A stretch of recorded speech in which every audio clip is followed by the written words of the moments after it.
Welcome to this edition of Bulldog Bites, the lunch series interview. I'm Jill Robinson. I'm a professor of management here at University of Redlands. And today we have a wonderful speaker we're going to interview. I'm going to chat with an alum from the university that I have known for the past 15 years, not that I'm old or anything. It was my honor to serve as his academic advisor and professor during his time here. So Brian Bogert, he graduated from U of R in '07 with a double major in business and psychology. He's currently a human behavior and performance coach, speaker, business strategist, and philanthropic leader. And we're getting to talk today about his career journey, including his time at Redlands, the development of his vision and strategy that now guides his career. So welcome, Brian. Hey, Jill. I'm so happy to be here with you today. I'm happy you're here too. So while you should begin your story wherever you think it is most relevant, I would love to hear what led you to choose University of Redlands as you started your academic career.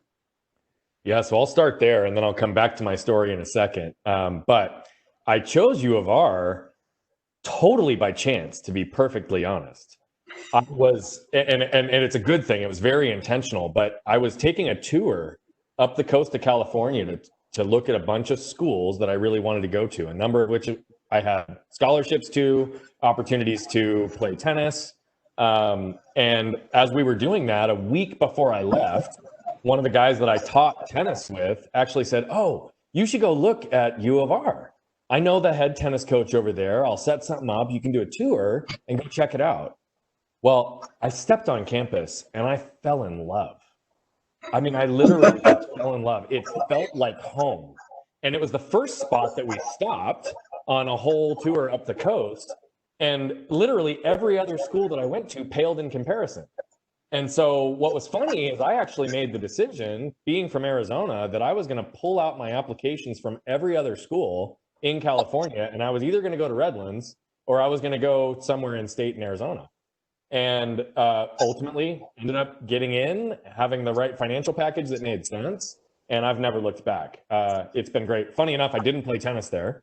I actually gave up tennis about a month before I went to school because I really wanted to focus on my experience and relationship building and those types of things. But, you know, I've got some of my best friends in life that came from the organization, and my wife I met at U of R. And so it's just been a beautiful thing. So the most important is you met your wife here at U of R, probably, or she would say that. Yeah, well, I would say that. Yeah, I think that it's one of those beautiful things, right? It's serendipitous, it's beautiful, and lots of great experiences from U of R. But yes, walking away with my wife, that we've been happily married now for a long time, have 2 beautiful children. That was hands down the best thing that happened to me there. So what was your experience like at Redlands when you were here? You know, it was an experience. I grew more than I ever expected in ways that I didn't expect. And I went into school, I think, thinking that it was going to be growing primarily on the educational side, the actual content that I would consume, how I would learn and grow through that, and how I would apply it. And the truth is, yes, there was a lot of that. But the growth happened outside of the classroom more than anything. I was blessed to have the opportunity to get connected into a lot of organizations. You know, I'm a proud alumni of RYG. I served on, I'm forgetting what it's called now, but I was basically student government, and I'm totally drawing a blank on what we called it. But I did that for a couple of years and had some phenomenal friends and connections. And, you know, I had great mentors like yourself that really just helped me focus and learn on the human element that's connected to everything we do in life. And, you know, there was a lot of experiences being from Arizona that I just was ignorant to. I didn't have knowledge on. I didn't have experience with different people. And it forced me to really just embrace the pain of growth to avoid the suffering of not really being able to like grow to who I needed to be. So the U of R gave me a platform that I'm going to be forever indebted to, because the education was top notch. but the way I learned outside of the classroom was as meaningful, if not more meaningful. And that just, that's a beautiful thing. So. Mm-hmm. If I remember correctly, you did an internship while you were at U of R. Was that the connection to your first job after you graduated? Yeah, actually it was. And what was funny is I think it was between my sophomore and my junior year, you and I sat down and I was going out to look for an internship and didn't know what I wanted. And I applied a whole bunch of different places and ended up connecting with a childhood friend's dad who I just always knew to be successful, knew nothing about what that meant.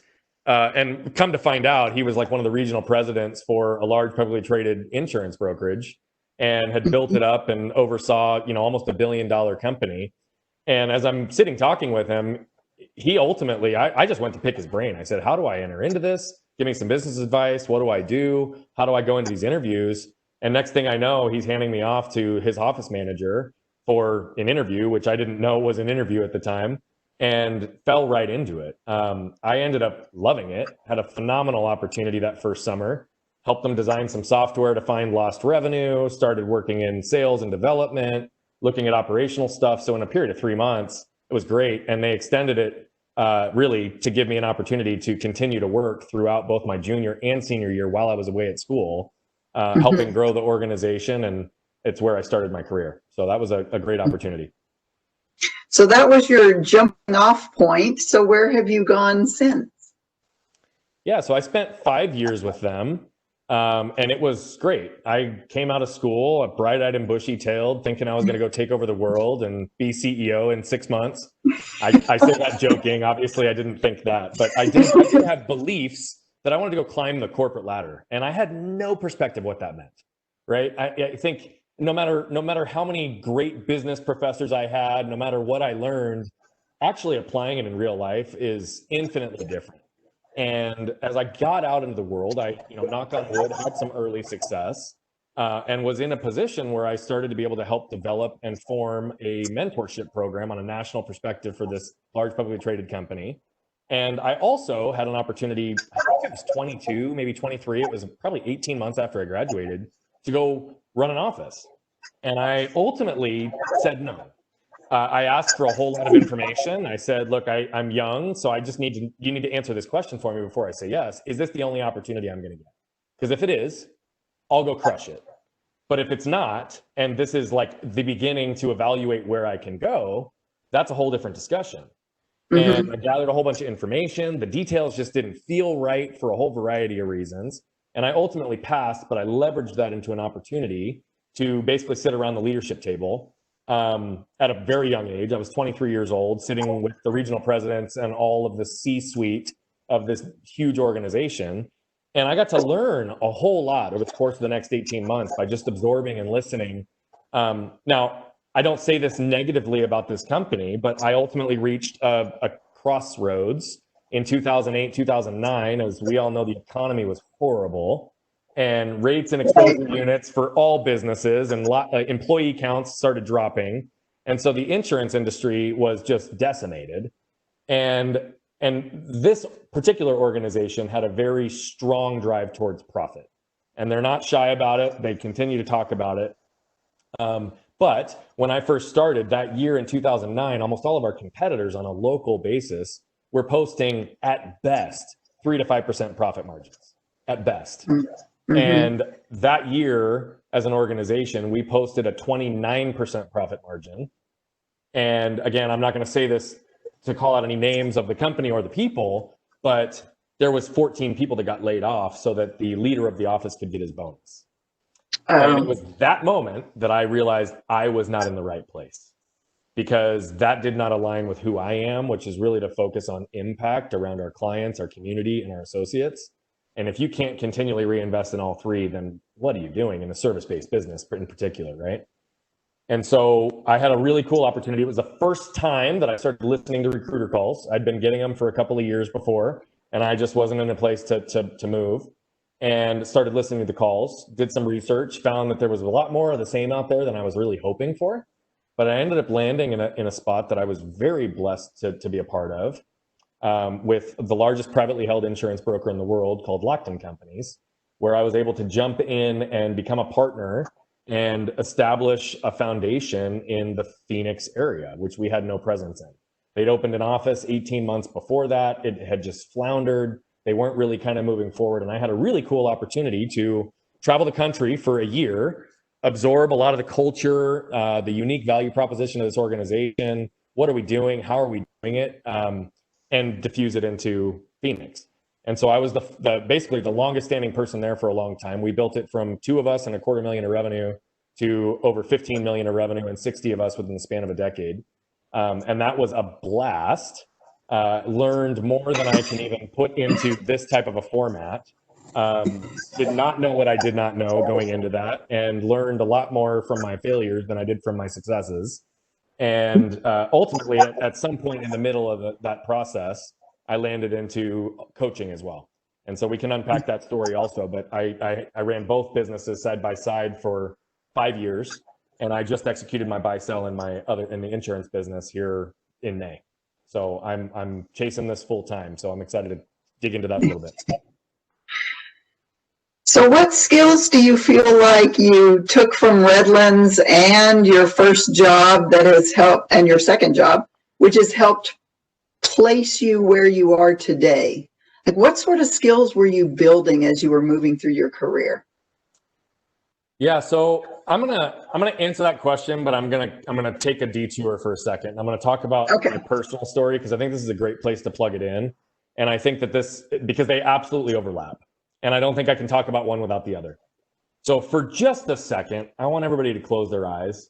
And I want you to picture walking out of a store after a successful shopping trip, heading to your car, turning your head and seeing a truck barreling 40 miles an hour right at you with no time to react. That's where this portion of my story begins. My mom and my brother and I went to the closest Walmart to get a 1-inch paintbrush. And as we were heading out to the car, anybody who's watching right now probably can tell I've always had an excitement and vigor for life. I have a lot of energy. So it wasn't surprising to my mom that I was the first one to the car, and I was there waiting for her to unlock the doors. As I was standing there, a truck pulled up in front of the store, and the driver and the middle passenger got out. Passenger all the way to the right felt the truck moving backwards. So he did what any one of us would do, and he moved over to put his foot on the brake, but he instead hit the gas. Ooh. Combination of shock and force threw him up onto the steering wheel, threw him up onto the dashboard. And before you know it, he's catapulting 40 miles an hour right at me. So we're in the end spot. We think that my hand was on the handle waiting for it to unlock the doors. He went up and over the median, went up and over the tree in the median, hit our car, knocked me over, ran over me diagonally, tore my spleen, left a tire track scar on my stomach, and continued on to sever my left arm from my body. There we are laying in a 110-degree day in the asphalt in the middle of August in Phoenix, Arizona, trying to figure out what's next. So I'm going to expedite through the rest of that story. Clearly, I'm sitting here happy, healthy, and productive today, and I'm sure that nobody was expecting it to go there. And yes, I have a very unique story. But what I've learned is that what's important is that we pause and become aware of the lessons we can extract from our stories, and then become intentional with how do we apply them in our lives. So there's 2 primary lessons that came from this that also were very connected to answering the question that you asked. What are some of the lessons that have put me on the path to where I am today? One of them is I learned not to get stuck by what has happened to me, but get moved by what I can do with it. And the second I didn't realize until far later. And in fact, it wasn't probably until my experience at University of Redlands that this really sunk in. But when I took a step back and paused and realized the hours upon hours of discomfort and sacrifice that my parents ultimately made to benefit me, what they taught me is to embrace pain to avoid suffering. And when you do that, you ultimately learn to gain freedom. When I say I was in my experience at U of R, when this started to really come to fruition, you might remember that I re-broke my arm as a junior snowboarding. And it was a compound fracture, almost lost my arm. And I went 10 months with it hanging by my side. So I went through a semester and a half and a full summer, and 7 surgeons who said, we will not operate on you because of medical malpractice. They were afraid to touch me. Ultimately landed, got healed and fixed. But here's the interesting thing. That first period of my life, I learned to read people.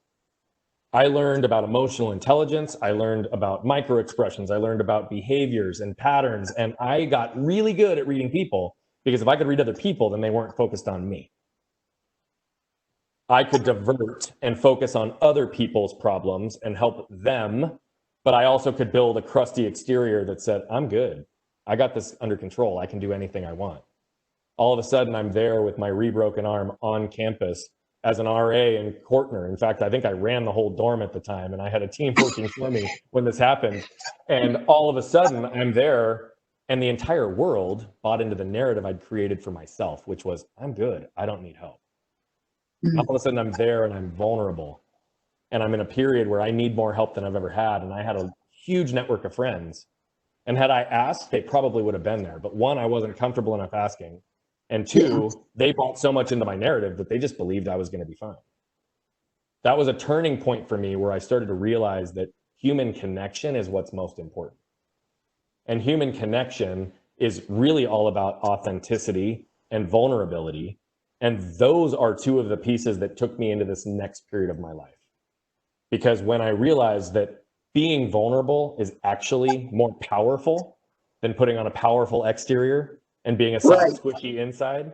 And when I realized that that's how we actually start to build relationships, that's how we tap into the human element, that's how we actually move forward. And I don't care what business industry we're in, everything relates to people. So everything comes back to the human element. And if we don't have vulnerability, if we don't have authenticity, then we can't actually grow.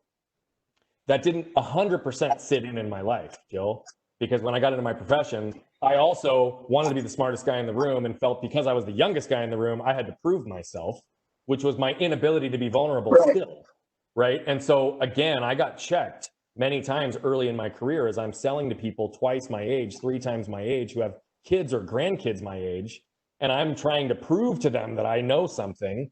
Well, as soon as I started to realize that the less I needed to prove, the more I just needed to be a person, that's when the turning point in my career started to happen. That started at U of R, and that was me embracing the pain of recognizing that I needed to grow to avoid the suffering of staying stuck and stagnant without human connection in my life. That's a very difficult process to go through and to learn. So how do you get others to realize it's okay to be vulnerable? Like, how do you get people to believe that that's true? So often I believe that one of the best ways is to learn by fire. And what I mean by that is, it's one of those moments where we literally need to get people to embrace the pain of vulnerability to experience it. And it is painful. It is hard. It's hard to put yourself in a position where you are exposed and feel vulnerable. It's probably one of the hardest things we can do. But what you learn as a leader is that when you do that and you do it authentically, people lean into it. And so I'm going to unpack this concept of embrace pain, avoid suffering, because I'm going to bring it right back to answer the question again, right? We can embrace the pain of hitting the gym 30 minutes a day to avoid the suffering of aches and pains from a sedentary lifestyle. We can embrace the pain of a difficult conversation with a coworker or a prospect or a client to avoid the suffering of an irreparable relationship no amount of conversing can fix. We can embrace the pain of firing our top salesperson despite the fact that their top line revenue growth is phenomenal, to avoid the suffering of the fact that they're the biggest cancer to our culture and we are going to be stagnated in growth because we didn't have the ability to do that. Vulnerability is also us being really, really clear on who we are and what is important to us. And those become our guiding lights. So the biggest piece that I would challenge people to do around this idea of being vulnerable is make sure you understand who you are and what you're focused on. And it just so happens that the first step in really being able to learn to embrace pain to avoid suffering is also to acknowledge the suffering you wish to avoid, which sounds counterintuitive, but what it really means is get clear on what's important to you. What are you focused on in life? What do you care about? What impact do you want to leave? What legacy do you want to leave? How do you move yourself through that type of a thought process? Because anything opposite of that will be suffering for you if you don't accomplish it. Right? So then the next step is we've got to get really clear on identifying the pains that we tend to avoid and learn to embrace them. So one example of this is it actually working out that we avoid, or is it the anxiety of the crowded gym? As a business leader, right? Is it our inability to be vulnerable because we're insecure with who we are and we don't think that we're smarter or better or more worthy or capable of leading our folks? Or is it, right, in a position where it's like, okay, all of our folks are more successful than us. They are smarter than us. By the way, a good leader is okay with that because they can be vulnerable to expect that hiring good folks, leading good folks means we have a greater collective impact. So what's the pain that we tend to avoid? What's getting in our way? And then we have to learn to establish this as a habit in everything we do. Because if we believe this, vulnerability is discomfort, it's pain. And pain points us at what's important. So if it's uncomfortable, I'm going to challenge us to accept the fact that that means we need to turn into it. I know that one of the exercises that I use in class to sort of get at some of a students' values, which tends to be a little bit uncomfortable, and I don't want to put you on the spot with this too much, but is having students write their own obituary. Oh, yeah. Because if you think about what is it that you want to be remembered as of accomplishments or relationships, and it really kind of pulls you out of the present day. I don't know, I have a test coming up, or I have this class or that class. So if you could just put into a few words what you value most and how you would approach that exercise, I think that would be a valuable insight for the students here. Yeah. So I think that's extremely powerful. I remember you doing that. And that's actually an exercise that I work with my coaching clients on, is not an obituary per se, because it is a little morbid. It is a little morbid. The impact is, but the impact is meaningful. And so the reality of it is, whether it's an obituary or you just get somebody to vividly picture sitting on a beach at 85 years old and looking back on their life, and what's the legacy that you want to leave? And to me, like, what's important to me, it's way more important to me how I made people feel and that I helped elevate and empower them in their lives than almost anything else. I don't care if I'm remembered for the work that I do. I don't care if I'm remembered for whatever success. I really don't. I care that I made people better and that I left an impression on who they are. And that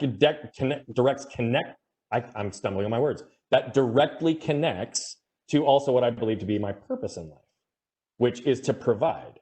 Now, there's 5 or 6 different things that I understand what that means, but if I focus on how I make people feel, it's ultimately pinned by this idea of providing something, right? Determining if and how I can help, and providing perspective, motivation, direction, whatever that may be. And so I think it's extremely powerful. And one of my favorite quotes of all time is from a guy by the name of Aeneas Williams. He's a Hall of Fame cornerback from the NFL, and he also happens to be a pastor now. One of my favorite quotes, he says, "Begin with the end in mind and die empty." Too many people, I think, go through the process of life. Life happens to them because they're unconsciously led, because that's just what happens. Those that shift it into some element of moving the unconscious to the conscious gives a sense of control and intentionality so that they can drive results in their life. And what we all seek is some element of control or ability to influence where we're going to go and what are we going to do. So when you talk about this obituary, that's exactly what it is. You're beginning with the end in mind. The end is the obituary. That is the moment your life is done and people are talking about what you did in your life. And if you die empty, that means that every single day you've moved the needle towards what serves you and what legacy you want to leave ultimately. What was your inspiration for starting your own companies? You moved away from kind of that employee role to taking that additional step, to taking that risk. And what was it that inspired you or kind of pushed you to do that? Well, I think my whole life has really been about breaking boundaries and living with no limits. So there's a big piece of that, which is to see what I'm capable of. My shift from employee to business owner happened actually when I jumped at Lockton, because I was a K1 partner. And the way that we went into that world, it was a really cool place for me to test my legs on this a little bit. It was a high risk, high reward. We paid ourselves on an interest-free loan that on average took 5 to 7 years to pay off. At its largest for me, my deficit was larger than the mortgage on my house. And this was in my early to mid 20s. And so it really gave me the understanding of my ability, my capability, and I needed to prove it to myself, frankly, more than anything. But where did I pivot, right? was about 6 years ago. We were 4 to 6 months into having our son. And I've always said that everything I've done in my life, or everything I was going to do, was for the benefit of my family, my wife and my kids. And we had great success. Things were going well. But all of a sudden, I woke up and it was 4 to 6 months into my son's life, and I missed it. Other than the first week I took off, I missed it. And shame on me, but I'm grateful that I had the opportunity to recognize it in that moment, because what I realized is I didn't change my patterns. I didn't change my behaviors. I didn't realign my life now that I have a variable that's very, very different in it. And so I was still providing, but I was providing financially. I was giving free. Right. And providing for my family is not only financial. If I'm not there, if I'm not present, if I'm not active, then what am I doing all this for? And so it was one of the first times in my life that I didn't feel smart enough or had the right mentors or people in my life to help me figure it out. So that's when I went out and hired my first coach. And I interviewed 15 of them, because the first 14 were horrible. And what I mean by that is they didn't have relevance or credibility. They hung their hat as a coach. They said, I'm going to go do this. They did some training or certification. And that's not to bash on coaches who do that, right? It just isn't. Yes. But it wasn't what I needed at that time. I needed somebody that was going to understand where I'd been from, what I needed to accomplish, and had actual relevance and credibility and systems that could help me understand this better. Well, within a month of working with him, he said, Brian, you got to be doing this. And I was like, what are you talking about? And he said, you need to be speaking and coaching. I've been on stages since I was 7 because my story is so unique. I've been telling it, benefit of others, for a long time, but really from a motivation, perspective, direction standpoint, fundraising, and teaching people how to tell their stories effectively. But it was just a passion and something that, of course, I was going to do because I was in a position to do it. And I've always had this belief in building people and organizations. So I try to figure out how to help people get to the next level. And I've done that naturally. And so he looked at all this and he's like, you're doing this already, monetizing it. You're not actually putting yourself in a position to do this professionally and grow and go deep. You're surface level with everything. And he's like, I don't think that's the impact. So I looked at him and I literally said to him, I was like, yeah, whatever. I'm paying you a lot of money, not to tell me how great I am, but to help me figure this other stuff out, not add something to my plate. I completely ignored him. I heard him, but I completely ignored him because I'm like, the last thing I need when I already am not spending time with my son is to start another business and like not have this figured out. Well, he trickled it over the course of 9 months. And ultimately, the universe sent me some signs that I could not ignore. He was, and when I actually paid attention to all of the signs, I jumped in with both feet. So it was just over 5 years ago that I started my human behavior and performance and speaking business. And the more time I spent there, the more I wanted to spend time there. The more I realized that this is where I was going to have my greatest impact on the planet.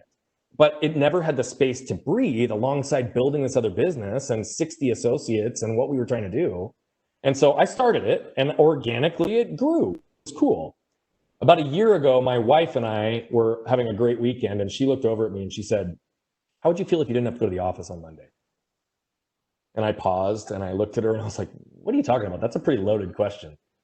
And she said, well, now I had some other health stuff that had come up in my life as well that I'm good now. But she ultimately said, I think you let some of this health stuff allow fear to enter into your world in a way that I've never seen you operate. She said, I also think that you've convinced yourself that we need this other business. We need the financial security. We need the freedom. We need the status. We need the whatever. She's like, I think you've convinced yourself we need it. But she said, I think every day you spend in insurance, I think you're dying a little bit inside. And she said, I also know that you're not scratching the surface of your potential or leaving the impact on this planet that I know you want to have. So she said, we took a bet on you once. I say we double down and take a bet on you twice if you want to. And it was that moment that I had to get real vulnerable and go inside and really start to reflect on everything that she said to me. And reality of it is she was way more clear in that moment than I was. She threw a dart and hit the bullseye. And so over the process of really the next 9 months, we unpacked it and started to transition. And like I said, I executed my buy sell on 5/31. So I'm now doing this full time because it's what I believe I'm supposed to be doing. I usually tell students, I don't know if they believe me or not, but it's almost like your path will find you. Yes. If you listen to the signs that are out there, your path will find you. And it may be totally different from where you think you are going. That's right. That's right. You think you're headed in one direction, and then your path steps in and says, no, this is the way you should go. Yep, that's right. So where do you see yourself going in the future, next, I don't know, 10 years or so? What do you think you'll be doing?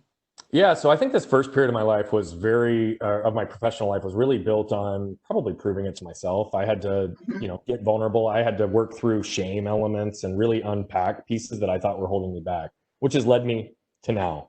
And this period before now, I think was also largely ego driven in pieces, which I had to prove to myself, right? And it was about money and status and like success and blah, blah, blah, blah, blah, blah, blah, right? This next period of my life is 100% about impact. And so it's not going to be 10 years. This is going to be the rest of my life, because to quote Aeneas Williams, to begin with the end in mind and die empty, I want to impact 1 billion people in my life. That's a huge order, That's a huge goal. And I realize very clearly that I will not impact 1 billion people one-to-one, right? It's going to be one to many. It's going to be, you might hear one thing I say and share it with your network, and you're going to distribute that message. And so I recognize that, and it's not something I'll ever be able to measure. But what I'm focused 100% on right now is in coaching and speaking. It's really about empowering people to become more aware, more intentional, and frankly, become who they already are, their most authentic selves. And a lot of those aspects really also bring in this concept of embracing pain to avoid suffering. So there are people who are crazy, wildly successful. Some of my clients that are earning multiple 6 figures, if not 7 figures, and they're miserable because they haven't actually done the process they need to become who they are. They've been dictated or been told what they should be doing their entire lives. So one of my goals is to hopefully eradicate the word should from the English language, because the word should automatically implies whatever you're doing isn't good enough. And so when you say your path finds you, what I've found is that the more successful we get, the longer in life that we get, it's not about adding things, it's about shedding layers to be able to see our most authentic selves, and that path starts to shine when we see who we are. And so my goal right now is I get great joy out of reducing the suffering for others and helping them achieve joy, freedom, and fulfillment. That's what this next period of my life is all about. So what advice would you give our students that are out there that maybe they want to follow a similar path to yours, or maybe they just want to discover what they're passionate about or what their may be? So looking back, if you can remember back when you were a student at U of R, what sort of advice would you pass?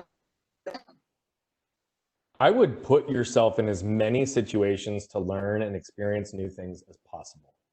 Because what we don't understand, what we have no experience with, we can't say whether or not we connect with.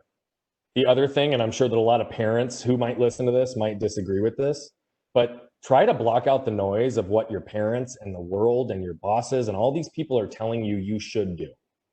I think so much of where we're at, and the more success I've had in my life and the more successful people I've been around, is the more I realize that there are a lot of damaged people who have just shoved down a lot of emotions and ignored who they really are, ignored their real passions, and 30 years wake up and they're miserable because they've been on a path that wasn't for them. It was a path that was for someone else to fulfill a promise, to fulfill what their parents always told them they should do. I would just really encourage you to explore and be crazy intentional along the way to learn as much as possible and connect with the right people, because the only difference between who you are today and who you'll be 5 years from now is in the people that you meet and the books that you read. So explore, funnel knowledge through your mind, meet good people. They will push you to grow. And by doing that, you will find who you are and what you want to do and the impact you want to leave. So I would just block out the noise, because I think too many people, frankly, dictate their actions based on all the noise versus what their internal voice is actually telling them. I want to give, if there's any people out there that want to ask a question, I'm going to invite them to put into the question and answer. Hopefully I can read that.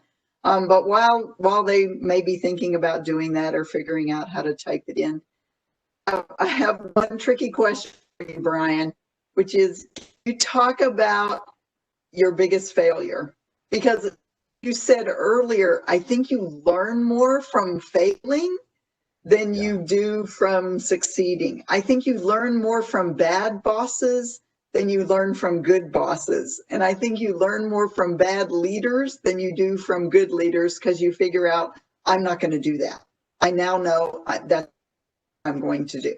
Yep. No, 100% agree with that. So it's interesting. I was actually just on a podcast earlier today that was called My Favorite Mistake. And this one was actually a really specific one that was connected to a very tactical and tangible outcome. It's not what I think my biggest mistake is or my biggest failure.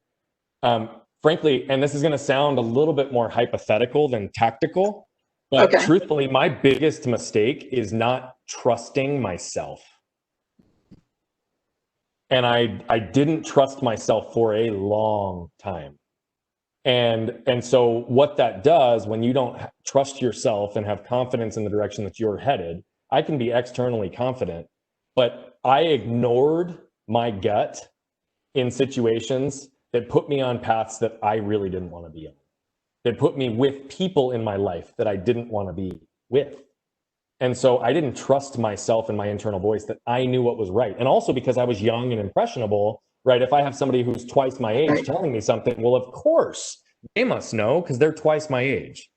I think that a lot of times we're in a position where if we trust our internal voice, we trust our gut, and we trust who we are, and then surrender to the process and trust that, then we ultimately hit our levels of success faster. And because I didn't trust myself, I would tell you there was a decade I didn't trust myself. And because I didn't trust myself, I was compensating by perfectionism and trying to be the smartest guy in the room and trying to live and do all the things that I needed to do. When in reality, I just needed to be, and I needed to be Brian Bogert, and I needed to bring my gifts that were unique to me to the table and trust that they were relevant and worthy. I think that's a really good, and I'm hoping that reaches a lot of the students, because oftentimes I hear they're majoring in this or that because that's what their parents wanted them to do. Yeah. And yeah. And again, I mean, I'm sure you. I'll piss off a bunch of parents because they're going to be like, wait a minute, you're 3 years in, you're going to change majors. What? But again, that's one of those scenarios where I'm going to say, embrace the pain of the change now to avoid the suffering of being stuck on a path you don't want to be on.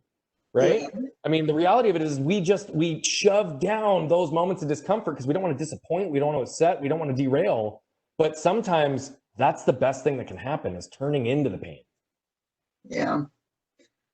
Well, Brian, I want to thank you for letting us chat with you for a little while today. And I'm certain that you will reach some of these students and hopefully at least get them thinking about changes that they could possibly make in their own lives. To maybe put them on a better path than the one they're on, or a better career trajectory. And we hope you will come back to campus soon and come and visit all of us. Of course, we're not there now, but when we get back to campus, we're hoping you will come and visit us soon. Yeah, I would love that. And, you know, I would just say I have a whole lot of free content for people out there. So anybody that wants to go to brianbogert.com, will get a lot of these little snippets in pieces that we've been doing in terms of written articles and videos and those types of things. So for all the students, particularly, I remember what it was like to have zero money as a student. Yes. You know, there's a lot of free content. And again, that's what I say, not that I'm the person you should necessarily listen to, but again, when I talked about the only difference between who you are today and who you'll be 5 years from now is in the people that you meet and the books that you read, that also means the content that you consume. And so I would challenge you, whether it's my stuff or anybody else's, put yourself in a position to learn and grow from people who have different experiences, different lessons, and we can then tap into the collective wisdom. All right, we're going to wait for you to return to campus then. Thank you, Brian. Thank you, Jill. We certainly miss having you there. Well, it was a fun ride. I'll never forget my time there, and it holds a special place in my heart. And you know, I didn't say it here, but you had a greater impact on my life than you realize. And I often think back to the conversations in your office and all of the little glimmers of wisdom I was able to glean from you in that time. So thank you. Oh, I appreciate that. Thank you.